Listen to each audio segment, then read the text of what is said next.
Big All Moats, right. what's good? Happy Yep. Monday. Will Minkah What's sign or up? walk?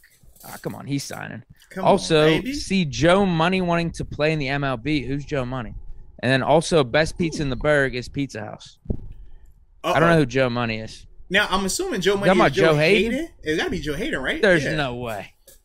The MLB? I mean, he's a great That is a athlete, tough transition. but I was about to say, man, you think about like guys like Russell Wilson who, was drafted to the MLB and stuff like that. In the first He- round, right? Yeah, he's not even doing he's not even doing that. Like what? Did Joe Hayden get drafted and we missed something? Bro, I don't know, bro. That's a lot. And I know he ain't going right to the majors. He gonna be in like the single A, double A, one of them. Man, That's what I mean. sheesh. At That's a 32? different lifestyle for Joe. Joe is accustomed to a different lifestyle than that single and double A life, man. Greyhound buses, sharing rooms, them little hotels. Come on, man. Joe ain't about that life. Joe, my dog, but that ain't what he does, man. Unless he's talking about Joe Schobert, Joe Oh, Burrow. man, Like, what stop other it, Joes do bro. we know? And it's That's not only- Joe Burrow. Yeah, the only Joe Money I refer to is Joe Hayden. That's because you look at what he's made throughout his years. That was paid, all right? But yeah, other than him, I don't call it. Joe Schobert, definitely not Joe Money. And Joe Burrow, that's cool, Joe, if anything, yeah. What's your take on Minkah, sign or walk? I think if anything, that's what's the holdup for this Mathieu deal is what some people are saying is the Minkah potential Seeing how extension. much I his think deal we're is. really going to take care of Minkah. I definitely think we will. Yeah, Minkah's priority number one right now. Before you talk about a Tyrann Mathieu, before you bring back a Terrell Edmonds, you want to make sure you secure Minkah, and he's compensated at a level that he's going to be fine with for the next couple of years. So I do think that's priority number one. But when you think about what Kevin Colbert said, if I remember correctly, he doesn't have to. He's not even thinking about doing this deal just yet. Because when Kevin Colbert was asked about Deontay Johnson, he said, when it's time to extend guys, we're trying to do that after the draft, after free agency.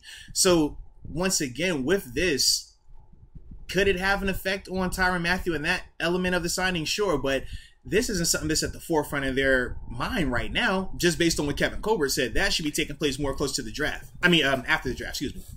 Well, I guess there's two things with that. One is they could probably finagle it to say, like, all right, this is the ballpark of where we want this Minkah extension to look like. Mm-hmm. So we'll just project that. So we could still sign Mathieu, but we just got to have an eye out for that down the line. Yeah. Exactly. Mm-hmm. And then the other thing is, I think I heard, I don't know, it's just so much stuff out there right now on the internet. Who knows what's, I think Tyrann Mathieu, I don't know if this was a dream or not either. I think he said he was waiting to sign after the draft. I think he said that. So I don't think he's in a rush either. Yeah, I don't think he's in a rush. I technically didn't hear that, but I do know that he is shopping around. And just with that being the case, if he's listening to other offers, I mean, we could be saying that we'll give him 10 or 11. But if he's hearing somebody else say 11 or somebody else saying 12 or they're structuring the contract differently, that also could play into it. But for him, it might be smarter to wait until after the draft because right now, if a team feels like they can draft a guy, then maybe they don't want to pay a premium for Tyrann Mathieu. But after the draft, think about us, for example. If we don't sign Tyrann Mathieu, we don't bring back Edmonds, we don't touch strong safety, and we don't hit on anybody in the draft, that makes us have to overpay for a safety in free agency again. Once the draft is over, it forces your hand in that regard. So if a guy like Tyrann Mathieu is saying that, hey, my number is here, but teams aren't really trying to pay that, but okay, it's probably two safeties that are going to come in and be starter caliber. Everybody else is just, hit or miss. Well, shoot, you just play your hand and you just wait.